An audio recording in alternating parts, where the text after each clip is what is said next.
Hey there everybody, Professor Cloud here with another build guide for the game Elden Ring.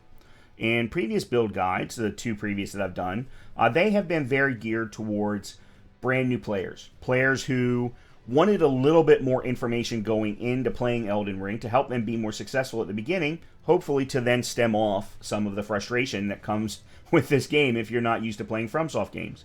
Those guides were also very geared towards all pieces of getting a build going.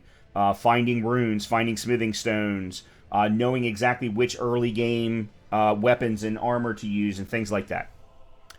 This guide and others are going to be more focused for seasoned players, those who have at least completed the game once, or maybe those that have made it extremely far but wanted to start over with a different build.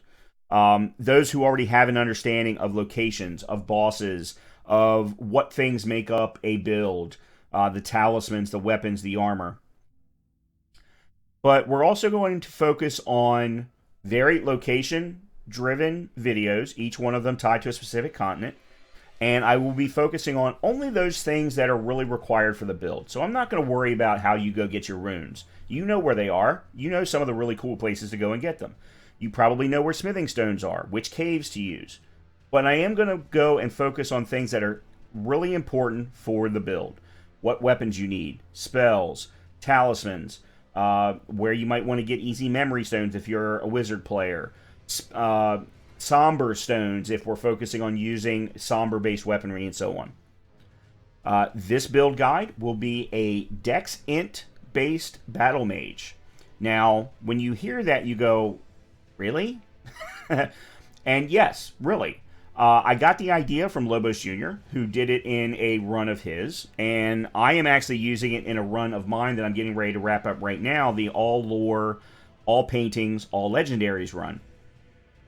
And it is a hybrid build, obviously. You will be carrying a sword. You will be carrying one or more staves, depending upon different points in the game. It is, though, a more advanced build. Because in the first, I'd say third of the game, maybe quarter, you are going to be a glass cannon. You're going to do a lot of damage. But you're also going to get one-shotted if you get hit in a lot of instances. Especially some of the bigger enemies, some of the bosses.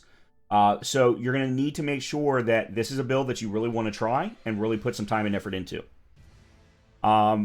Each video, as I mentioned, is going to be location-based. So this first video, we're only going to focus on Limgrave and picking up all of the required items inside of Limgrave. The next one will be Weeping Peninsula. Then we'll go to Caelid. And then lastly, we will do the Lakes of Liurnia. I will then do a final video with some wrap-up of some more advanced things of these are things you can do if you want.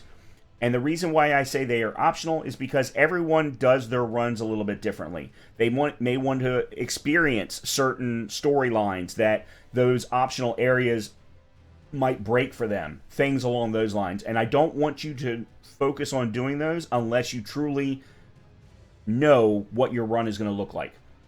Now, let's go ahead and create a brand new character that is going to be our Dex Int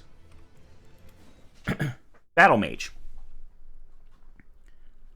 Now, you might be thinking that if we're going with a Dex Int-based Battle Mage, that we probably are going to want to start with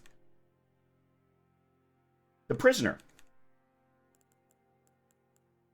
However, let's look at the Prisoner. The Prisoner is actually a great Dex Int-based Battle Mage. Starts with Dex of 14 and Intelligence of 14. However, the Vigor, the Mind, the Endurance are all low. If we then look at the Astrologer,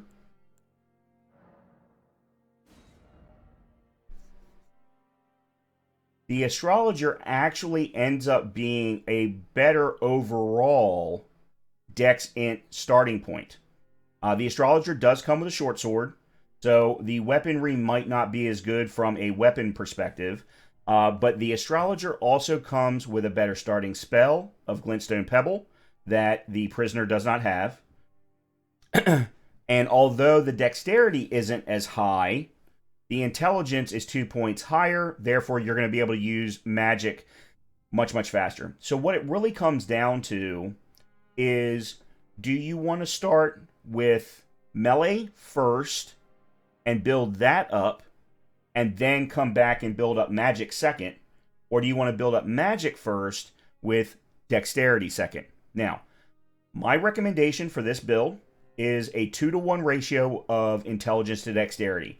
And in a minute, I'm going to show you what my level 100 character looks like that I've been using in an all lore, all legendaries, all paintings run. And that Dex Int Battle Mage is currently at level 109, I think. And I have an even 50-50, 2-to-1 ratio between intelligence and dexterity, with then level and with then vigor and mind being equal, and endurance at level 15. So my recommendation is that you start with an astrologer. That will then give you a good starting staff, the Glintstone Pebble spell, and a short sword if you should need it. However, for early game in Limgrave, we're going to talk about a spell that you can get very easily and very quickly that is very, very OP and can take the melee away from worrying about using the short sword. Because the best dex-based melee weapon you really can't get until later in the game, until after you've beaten at least one of the Great Rune bosses, because you really need to be a high enough level to get to it. And I'm specifically referring to Moonveil, and that's my end game melee weapon for my Battle Mage, and I'll show you that in a second. So let's go ahead and create our astrologer, and we'll just give this a name of Battle Mage. And I'm then going to leave everything else alone. We'll go ahead and set the keepsake to Golden Seed as it should be. And click Finish. So this will, of course, put us at the very beginning of the game. What I'm then going to do is I'm going to take this character and I'm going to get it to the point where Melina gifts us Torrent. And we'll see you back with that. However, before I do that, let me jump over and show you what my level 100 character looks like. Okay, here we are looking at my level 108 based Battle Mage. This is after just finishing the Fire Giant boss fight. So we've really got 1.5 areas left with Farum Azula and then of course Ashen Capital. But we've still got, of course, quite a few bosses left to fight. This Battle Mage has been going on for quite some time. I'm 50 plus hours, I think 55 or so hours. And as I mentioned earlier, this is a all lore, all legendaries, all paintings run. I've already gotten all of the paintings. I'm very close to finishing up all of the lore. And then I'll just have to clean up with some legendaries. So if you see here over on the left-hand side under my attributes, my vigor and mind are both very, very closely together. And for the majority of the game, they have been the same. They've either been all like 25 or all 30 or whatever it might happen to be. You'll also notice that my endurance is up. Now, these numbers are actually not representative of the actual stats. These are the stats based off of what talismans I have equipped. So, before we take too deep of a look at these attribute points, let's actually take a look instead at the spells that I have. So right there in the middle of the screen, I am currently running Night Comet. And this has been my primary weapon for all enemies, but also a lot of the bosses. Before Night Comet, I started with Glintstone Pebble. Then I went from Glintstone Pebble to Glintstone Shard. And then I went from Glintstone Shard to Night Comet. And the reason that I did that is because, one, Night Comet does as much or more damage than Glintstone Shard. But two, because of the fact that it's part of the Night Sorcery list, it helps against enemies that have this tendency to bounce around or dodge before the spell can get to them. They don't see it as fast, therefore it hits them more often. Then, one of the most OP spells in the game, depending upon what enemy you're going up against, especially if they're heavily resistant to any kind of magic, you use the gravity balls, as they're very well known. And that is a very easy spell to pick up in the early game, and we'll talk about that in another video. I then also have Latenna's Great Bow, and the reasoning for that is because there are a number of enemies that, one, I don't want to have to deal with, and I can snipe them from great distance. It's got a charged capability to it, so I do use that from time to time. It also works very well as the first attack in boss fights where the boss is coming from a good distance across the room. Then we've got the stars, and we've got Ambush Shard. Now, Ambush Shard is really only for those enemies that, constantly keep their shields up, because it'll hit them in the back. That being said, it's up to you as to whether or not you want to use it. You may not have to. But these are my recommended spells. Now, let's take a look real quickly at what I actually look like. And I'll sit here at the brace so that we can see the level up screen. So as you can see here on the left-hand side, I'm running 25s on both Vigor and Mind. The numbers that you saw earlier were because of two different talismans that I have. My Endurance is at 18. For the majority of the game, my Endurance has been at 15. I actually only recently put it up a few points just to give me some better equipment load. Strength, I have not touched since the beginning of the game. I got it to 10, and that was because that was what I needed for the weapon that I was using. Then, Dexterity and Intelligence are 2-to-1 ratio. At one point, they were 60 and 30. I'm probably not going to touch Dexterity anymore. All points now are either going into Vigor, Mind, or Intelligence, and that's it. So, that's what a 100-plus level Dex Int Battle Mage looks like. Now, let's take a quick look at what the equipment is. At this point, in the rest of the videos, I'm going to tell you how to get started through up like level 25. Those are going to be your starting weapons, your starting spells, things like that. This is where you eventually want to get to, and for the most part, just natural progression through the game will get you there. But you may have to go out of your way to get one or more of these items. So I'm carrying 2 staves. I'm carrying the Carrion Regal Scepter, and that's plus 9. That one does require an intelligence of 60, and it is the one that I recommend. If you talk to a lot of the no-hit runners, challenge runners, they will tell you that you need to use Lusat's Glintstone Staff, which I do have, and it's very easy to get. But because of its FP consumption when casting spells, it's an extra 50%. It really requires you to be much more careful. Now, if you've played the game 15 times, go for it. But if this is only your second time or third time, you're going to probably want to have a much better control over your FP consumption, and that's where Carrion Regal Scepter comes into play, but it's going to force you to have an intelligence of 60 to use it. Then I'm also using the Staff of Loss, which is also another one that you get pretty easily in the game. And the reasoning behind this is because it boosts invisibility sorcery or night sorcery, hence the Night Comet. Now, if you are going to be using a lot of the gravity balls, then you're going to want to have the Meteorite Staff, and we're going to talk about that in the K-Lid video, because that one is very easy to get, and it's the perfect staff to start off with. Now, as far as melee weapon is concerned, I am using Moonveil. What I ended up doing at the beginning of the game was I ended up getting, and I'll talk about this in the optional video, the Ornamental Straight Sword. You get to the Straight Swords, which is right here. And this is one that you can get by going back and killing the Scion at the very beginning of the game. As soon as you kill the Scion, he drops the Ornamental Straight Sword. And this is a fantastic straight sword to use in the beginning parts of the game for melee usage. So whenever you have a boss in a small arena and magic is just too hard, or you have a boss that bounces around, and I'm specifically talking about Red Wolf of Radagon, this was a great weapon to use against the Red Wolf of Radagon. The other great thing about it is when you two-hand it, it actually becomes 2 swords, one in either hand, so you end up power stancing it. which is phenomenal. It's an absolutely fun sword to use, and it's easy to get to at the very beginning. So I'll be talking about that in the optional video. And then from a armor perspective, I'm using Carrion Knight Armor, which you can get in the Raya Lucaria Academy. I'm also then using the Mask of Confidence.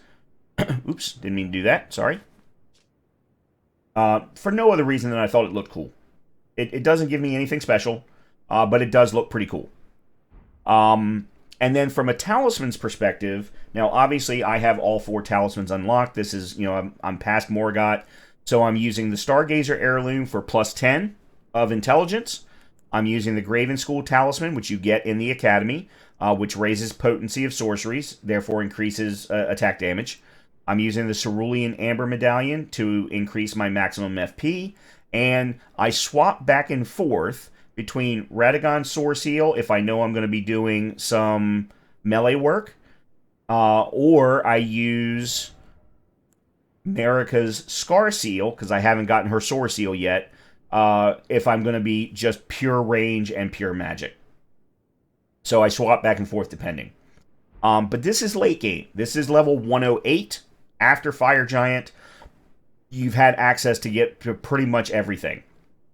And I can tell you, at this point in the game, I will not be getting any other, I will not be swapping out any weapons. I will not be swapping out, more than likely, any armor. I don't see any armor coming down the road that's going to make sense. So, let's go ahead and jump back in with our brand new character. I will see you after getting Torrent, and then we'll go ahead and take a look at Limgrave. Okay, here we are back, and just to show you, we are still at level 6. I have picked up a few runes getting to the grace point where we gather Torrent. You already saw I was sitting on top of Torrent, so we're good to go. And I have not leveled up at all. The only thing that I have done is I took the golden seed that we got from the beginning of the game, and I have allocated it. I'm now currently running 2 health flasks and 3 cerulean flasks. So, let's go ahead and get what we need out of Limgrave. Now, in Limgrave, the majority of the stuff that you're going to be getting, of course, are golden seeds, sacred tears, and then there is 1 somber smithing stone that I'm going to make sure to show you if you're not aware of where it is.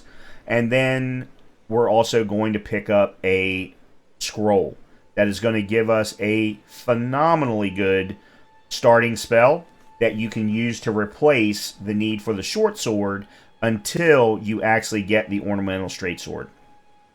So, let's go ahead and head down. Of course, I'm going to go ahead and pick up Sites of Grace along the way.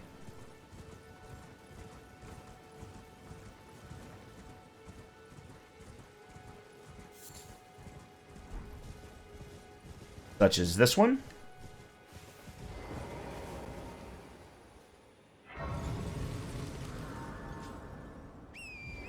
And then we're going to head to the bridge where the Night Cavalry spawns at night. Cross it and head immediately to the right so that we can get the...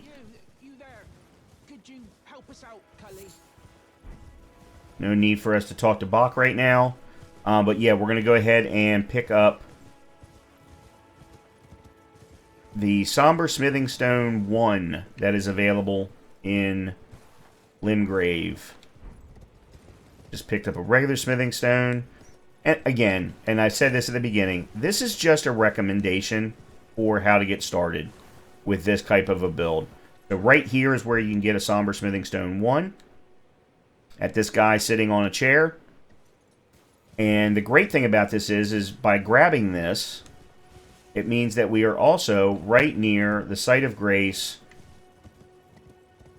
that I use a lot for the southern part of the lake, allowing me to get either to the lake or get to Weeping Peninsula very, very quickly. It also is right near where we're going to pick up a scroll that, as I said, we're going to want to use to get access to a phenomenally good melee-based spell. So we grab this particular Site of Grace, which I believe is called the Aguil Lake South. Yep. Now, what we're going to do is we're going to go over to these 2 buildings right here. At the top of one of them is the scroll that we're referring to. Now, this also puts us right near the ruins where Selen is, which means we can immediately go and use the scroll. However, we're going to be level 6. We're not going to be doing a lot of damage, so you're going to have to know the Pumpkinhead boss well. So, what we're going to do is we're going to start from here, and we're going to do 3 quick things to make that Pumpkinhead fight as easy as possible.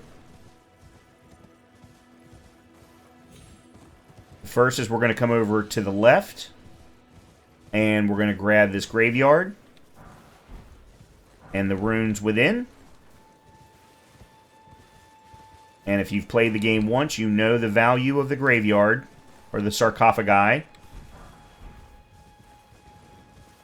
We're then also going to go ahead down and grab the sarcophagi down to the bottom here, as if you were going to head to the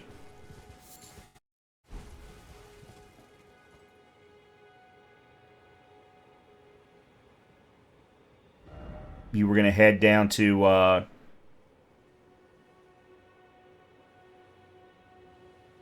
Fort Height.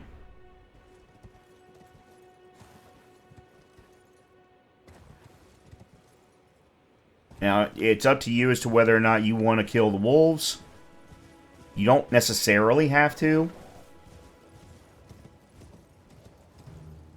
And actually, if you're really good, once you get down here, you can just kill the one that's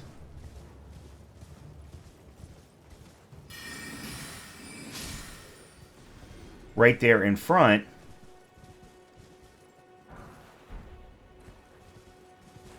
And then as long as you don't provoke them,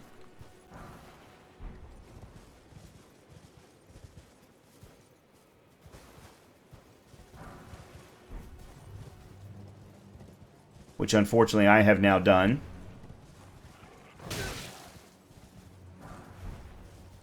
I think I got everything. Okay, so I'm going to go ahead and head to pick up the other map piece. I'm going to go pick up the golden seed at Fort Height, and then I'm going to warp back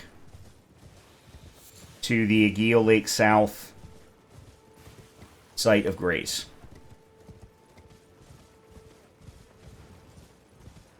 Okay, so here's Fort Height. Let me grab the site of grace.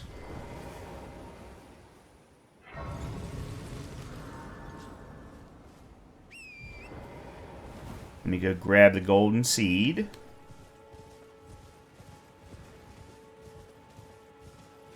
Now, I highly recommend that you do this with Torrent, because if you get up here fast enough, it makes life very easy for jumping around, riding around to the back, and then getting to the golden seed without getting attacked.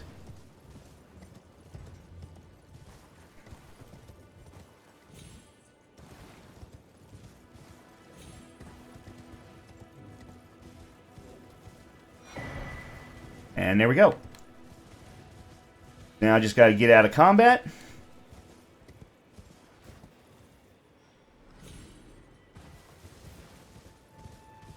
Now, I can either go ahead and run directly back up, but I am going to... Actually, let me go grab the map piece. Actually, I won't need to. Yeah, let me go ahead back up to Aguila Lake South. And then we'll grab the scroll. Now, there's another golden seed. Actually, 1 or 2 more golden seeds in Limgrave. There's one up near the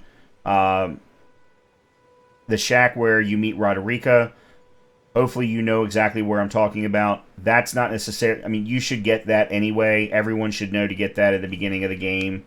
So I'm not necessarily going to go out of my way to show that to you. I'm focusing on what's needed for the build. So let's go back to Torrent. And we're now going to go up here to our right. Instead of making this left, we're going to go up to the right. Now, these two buildings here are being protected by a lot of the barbarians for the most part. So I recommend going all the way out here to the left and avoiding them, especially this early in the game. You'll notice there is a Starlight Shard location right here, so let's go ahead and grab what this is. I believe it's a Starlight Shard. Yep. Alright, now, the scroll is on the right-hand building. Up to you as to whether or not you want to kill the knight that's sitting there. But we kill that guy. And there's the Royal House Scroll.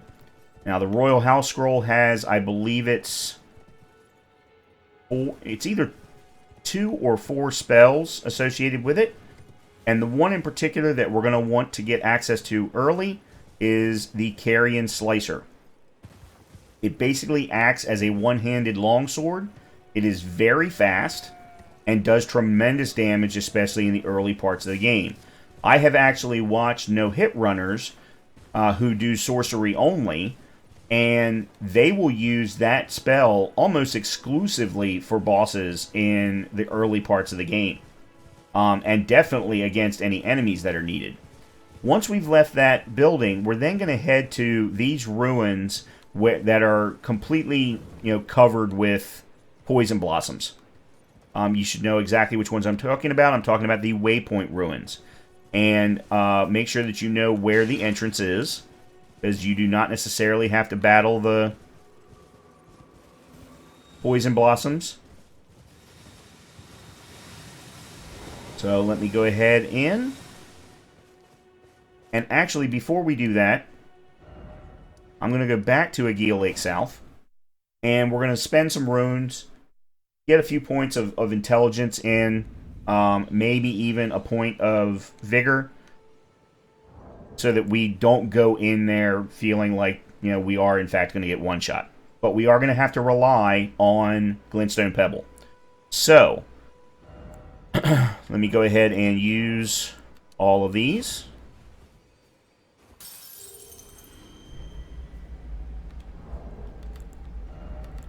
And all of these.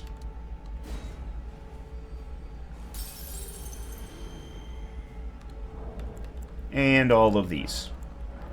Now, I could absolutely go and get... There's another set of sarcophagi up where Kenneth Height is located.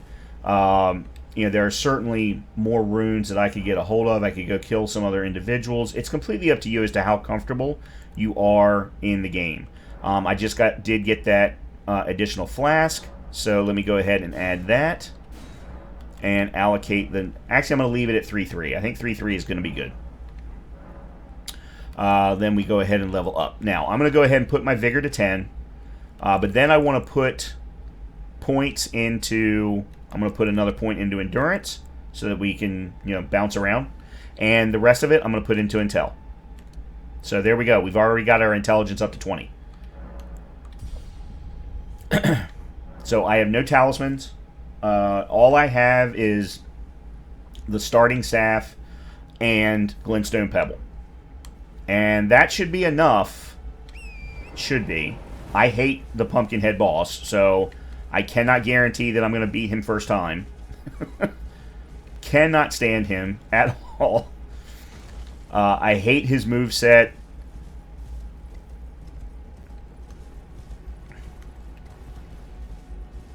But we're going to go ahead and tackle him right now so that we can get access to Selin and get access to the Carrion Slicer spell as quickly as possible.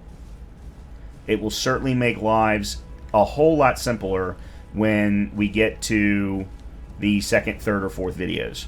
So let me go ahead and bounce off here. Run on down. Okay, so I will see you on the other side.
Ah.